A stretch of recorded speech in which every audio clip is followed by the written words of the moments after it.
नमस्कार मित्रों, मैं आपका ज्योतिष मित्र ओम शर्मा। ओम एस्ट्रो वर्ल्ड चैनल में आपका हार्दिक अभिनंदन करता हूँ।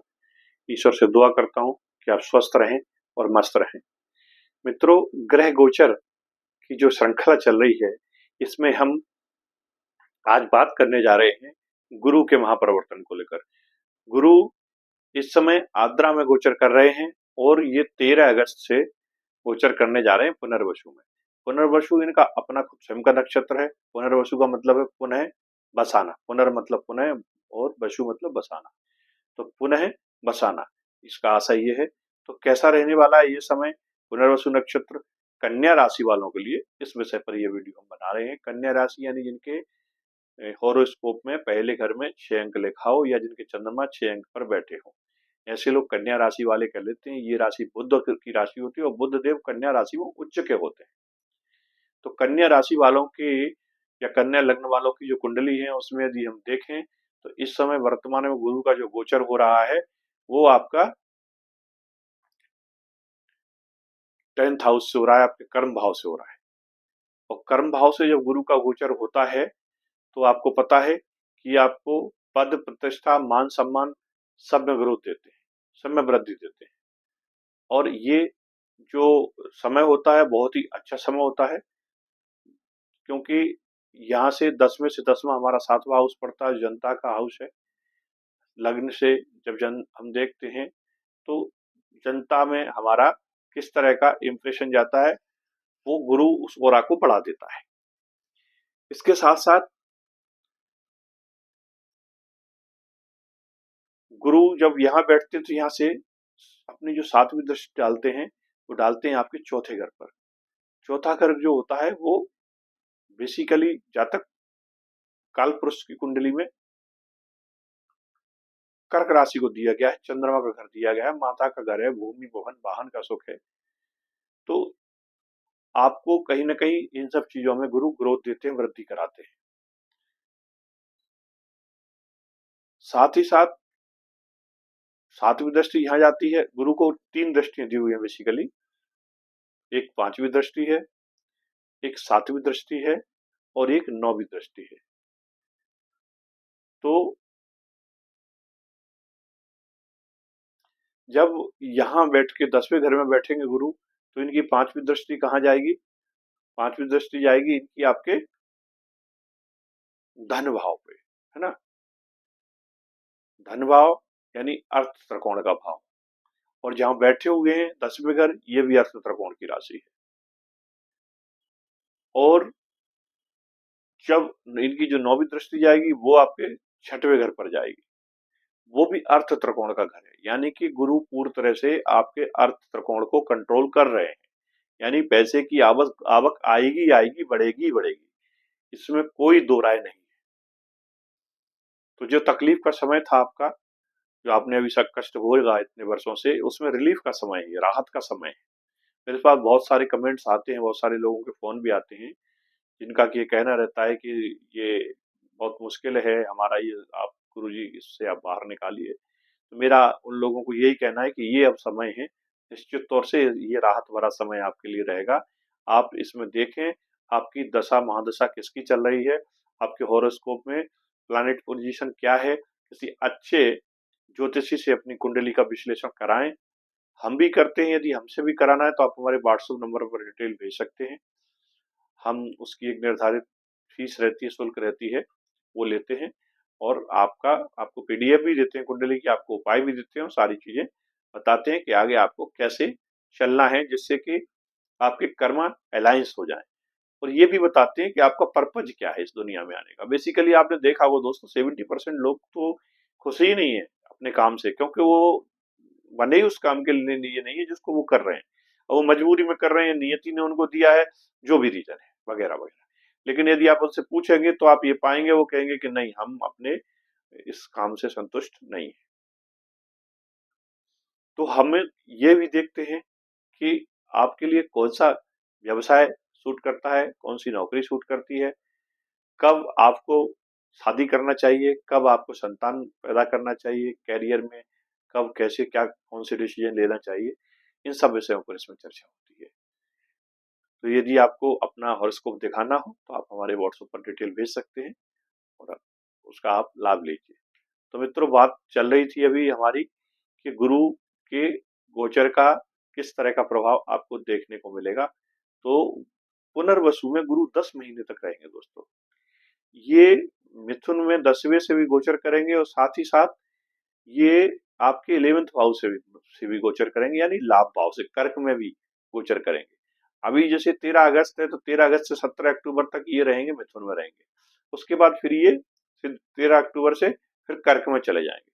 कर्क में जाने के बाद फिर ये वक्री होंगे, वक्री होके फिर मिथुन में आएंगे। उसके बाद फिर 5 दिसंबर के बाद फिर से एक बार फिर जो है उसमें कर्क में जाएंगे। तो इस प्रकार से ये 10 माह का जो ड्यूरेशन है इसमें लगभग 3 बार ऐसा होगा। 18 अक्टूबर को कर्क में जाएंगे, उसके बाद 19 नवंबर को वक्री होंगे, 5 दिसंबर को फिर मिथुन में आएंगे, है ना, और 11 मार्च को मार्गी होंगे और 2 जून को फिर कर्क में प्रवेश करेंगे। तो इस प्रकार से ये चलेगा। और ये जो अपना गोचर रहेगा गुरु महाराज का, ये 4 चरणों में रहेगा दोस्तों। पहले चरण के जो स्वामी है वो मंगल है, दूसरे चरण के स्वामी है वो शुक्रदेव हैं, तीसरे के बुध हैं और चौथे के चंद्रमा है।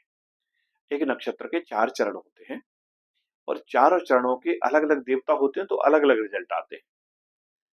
तो पहला जो चरण चलेगा, इस चरण में क्या रहेगा आपको, इसमें इसके स्वामी मंगल हैं, तो आपको भाई बहनों से संबंधित आपके कोई विवाद हुए हैं, डिस्प्यूट हैं, उसमें आपकी मदद करेंगे।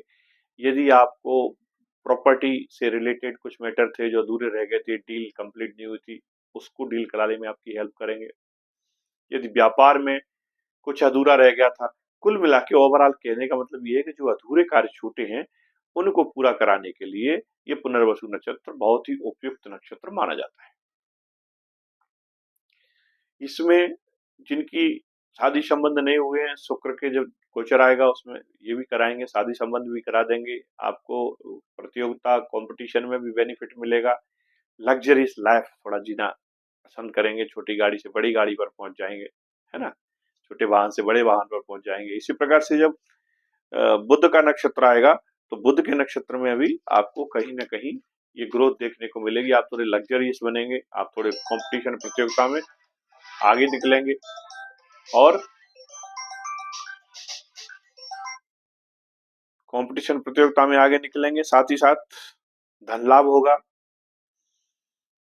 इंटरव्यू यदि कोर्ट से रिलेटेड कोई मामले हैं, लीगल मैटर है, उसमें भी आपको बेनिफिट्स मिलेंगे।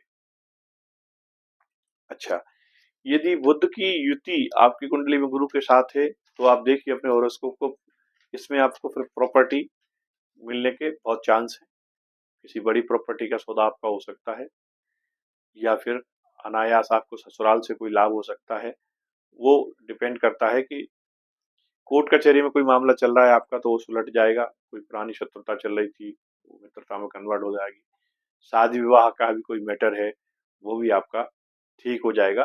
तो ओवरऑल स्वास्थ्य के रिगार्डिंग भी आपको रिलीफ मिलेगा। तो ओवरऑल ये जो गोचर है आपके लिए अच्छा गोचर होने वाला है। अब आप अपने हॉरोस्कोप में देखिए कि ये जो ग्रह हैं, चाहे चंद्रमा है, चाहे गुरु है, या शुक्र है, या मंगल है, या बुध है, ये पोजीशन कैसी है, डिग्री वाइज कैसे हैं, शत्रु भाव में बैठे हैं, मित्र भाव में बैठे हैं, अपनी राशि बैठे हैं, कोई योग बना रहे हैं, ये आपको देखना होगा और इसके आधार पर ये आपको रिजल्ट मिलेंगे। इनके लिए मैं कुछ उपाय बता रहा हूँ, कुछ रेमेडी बता रहा हूँ। यदि खराब है और आपको अच्छे रिजल्ट नहीं आ रहे हैं तो मंगल है, तो मंगल के लिए आप हनुमान चालीसा प्रतिदिन 3 बार सुबह सुबह करिए और शनिवार मंगलवार आप मंदिर जाइए। अगर दोनों दिन नहीं जा पाते तो एक दिन कम से कम जाइए और हनुमान जी को शनिवार के चमेली के तेल के साथ सिंदूर अर्पण कीजिए, आपको राहत मिलेगी। ब्लड डोनेट करिए हो सके तो, आप अपने छोटे बच्चों को मिठाई बांटिए, इससे भी मंगल राहत मिलती है। यदि आप मंगलनाथ मंदिर जा सकते हैं तो वहां पूजन कराया आइए, वो भी आपको बहुत लाभ। जिनकी कुंडली मांगलिक है, नीच के मंगल हैं, अस्त मंगल हैं, उनको ये उपाय जरूर करना चाहिए। इसी प्रकार शुक्र के लिए भी उपाय है। शुक्र के लिए आप ब्राह्मण को भोजन कराइए मंदिर में खीर दान करिए, सफेद चीजें खाने में इस्तेमाल लाइए, पहनने में कपड़े सफेद पहनिए, आपको राहत मिलेगी। बुध के लिए आप हरे कपड़े पहने। बुधवार के दिन गाय को चारा खिलाएं या गौशाला में अपने वजन के सवाई घास एक बार दान कर दें, इससे बहुत रिलीफ मिलता है, बहुत अच्छे रिजल्ट आते हैं इसके। गणेश जी की पूजा आप करें। चंद्रमा के लिए भी उपाय है कि चंद्रमा के लिए आप चावल, करीब 20 किलो चावल अपने किचन में लाके रख लीजिए। कम से कम स्टॉक में इतने चावल आपको रखना चाहिए। उसमें हल्दी डाल दीजिए, उसमें माचिस की तिल डाल दीजिए। तो ये आपका ऑर्गेनिक सम्मिश्रण बन जाएगा। इसमें आपको दवाइयाँ लगाने की जरूरत नहीं है, इसमें फिर आपको कीड़े नहीं पड़ेंगे और ये सेफ रखा रहता है। तो भविष्य में आगे चल के इसको जब यूज करना हो तो दोबारा ले आइए नए चावल, उनको रख दीजिए और इनको इस्तेमाल कर लीजिए। इस प्रकार से चंद्रमा को हम ठीक करते हैं। चांदी के बर्तन में पानी पीते हैं, चांदी के बर्तन में भगवान को भी अर्घ देते हैं। पूर्णिमा के दिन शाम के समय चंदा, जो चंद्रमा आते हैं अपने पूरे यौवन पर होते हैं, इनको आप अर्घ दीजिए। घी आप कच्चे दूध के से दीजिए या फिर आप पानी से दीजिए। मीठे पानी से देंगे तो और अच्छे रिजल्ट आएंगे। आपके संबंध यदि कहीं खराब हो रहे हैं तो संबंध मधुर बनेंगे।